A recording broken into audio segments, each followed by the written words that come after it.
Alam mo, Tay, alam mo, dapat na mangyayari ito eh. Nasanay na ako. Manid ako sa pag-gugulpi mo. Di ba na ba pumasok sa isip mo yun? Na hindi itong paraan para makuha mong respeto ko! Kung meron nga lang sana ako, mga kapatid. Para karami ko sa napakasayang banding na to. Meron nga lang sana, mga kapatid. Para katulong ko sa pag-anggap ng mga suntok mo. O katulong ko na magpaliwanag na mali ito ginagawa mo sa akin. Mula pagkabata ko, wala na ako ibang ginawa kundi magsinungaling at itago itong ginagawa mo sa akin. Kailangan ko lagi magpanggap at umiti na parang wala nangyari. Para walang magsuspecha.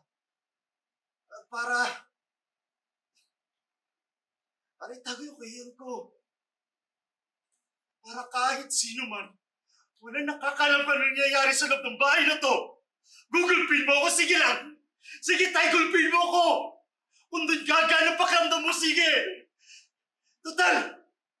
Bahay mo naman to eh, di ba? Isa akong ahas na hindi kita maintindihan! Hindi! Dahil bata ako! Tanga!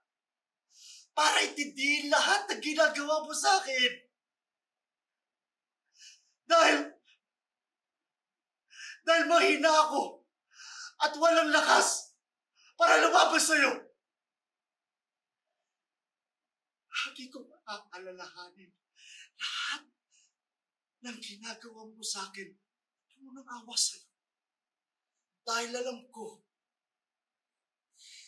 na dala nito mas malalim na sugat para sa'yo! Hindi dapat ako nagkagaganto eh! Hindi mo ako dapat nakikita ganito! Hindi mo ako dapat nakikita mahina! Hindi ka mahina! Magpasabi sa sarili mo, mahina ka!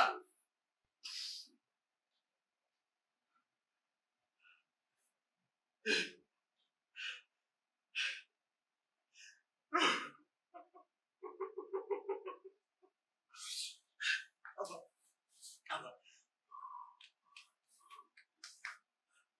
Hindi mo na naman ako makikita eh. Hindi mo na ako makikita. Maliban na lang kung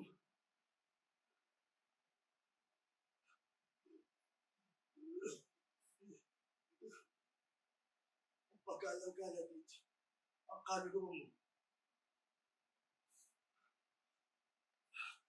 Ngayong gabi, ibabaw na kita sa hukay kasama na lataalala ko sa'yo. Alam mo ba, Tay? Pinapanalangin ko na sana pulbusin ka ng mga demonyo sa impyerno dahil kahit sila, wala silang lugar para sa'yo.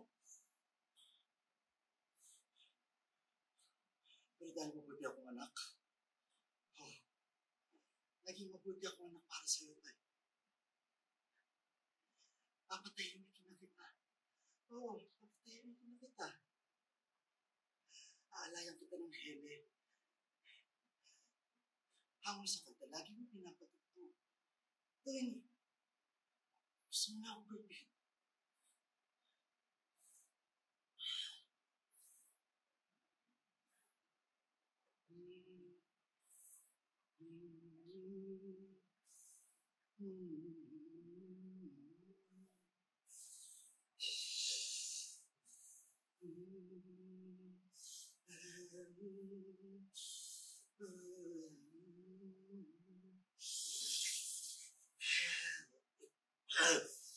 Ugh.